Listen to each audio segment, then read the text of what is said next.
জ্বর, সর্দি, কাশি, অ্যাজমা বা হাঁপানি রোগীরা শীতের আগে আপনারা প্রস্তুত তো? আমরা জানি শীত আসলেই এ ধরনের রোগ বেড়ে যায়, তবে এর জন্য একটা প্রস্তুতি নিতে হয়। প্রস্তুতির অংশ হচ্ছে ভ্যাকসিনেশন, অর্থাৎ টিকা দেওয়া। বাচ্চাদেরকেও দিতে পারি, বড়দেরকেও দিতে পারি। বাচ্চারা যেমন, যেসব বাচ্চার বয়স 6 মাস থেকে বেশি তাদেরকে আমরা এই টিকা দিতে পারি। বাচ্চার বয়স যদি 8 এর নিচে হয়, 6 মাসের বেশি হয়, এদেরকে আমরা প্রথমে একটা টিকা দিব, যেটা ইনফ্লুভেক্স টেট্রা নামে পাওয়া যায়। এই টিকা দেওয়ার ঠিক 1 মাস পরে আরেকটা টিকা দিব। অর্থাৎ 6 মাস থেকে 8 বছরের ভিতরে বাচ্চাদেরকে 2টা ডোজ টিকা দিতে হবে। আর যেসব বাচ্চার বয়স 8 বছরের বেশি তাদেরকে একটা টিকা দিলেই হবে। এই টিকাটি আবার সামনের বছর যখন শীত আসবে সেই একই সময় দিবেন। ধরেন আজকে 8 তারিখ আপনি টিকাটা দিলেন, সামনের বছর 8 তারিখ আবার একই টিকাটা দিবেন।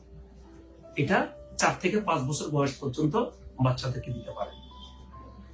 আর বড়দের ক্ষেত্রে নিয়ম কি? বড়দের ক্ষেত্রে নিয়ম হচ্ছে প্রতি বছর একটা করে টিকা। অর্থাৎ আজকে যদি দেন, সামনের বছর আবার এই টিকাটা। এই টিকাটার নাম হচ্ছে ইনফ্লুভেক্স টেট্রা নামে পাওয়া যায়। এটা মাংসে দিতে হয়।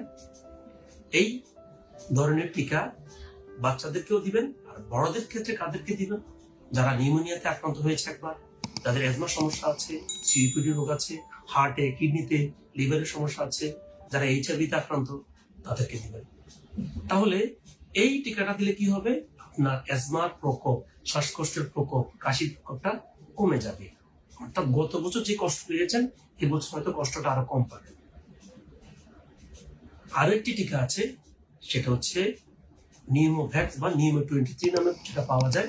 সেই টিকা নিয়ে আমি পরে একটা ভিডিও নিয়ে করবো আপনাদেরকে, সেই সম্পর্কে আমি আপনাদেরকে শেয়ার করব। আজকে এই পর্যন্তই। আল্লাহ হাফেজ।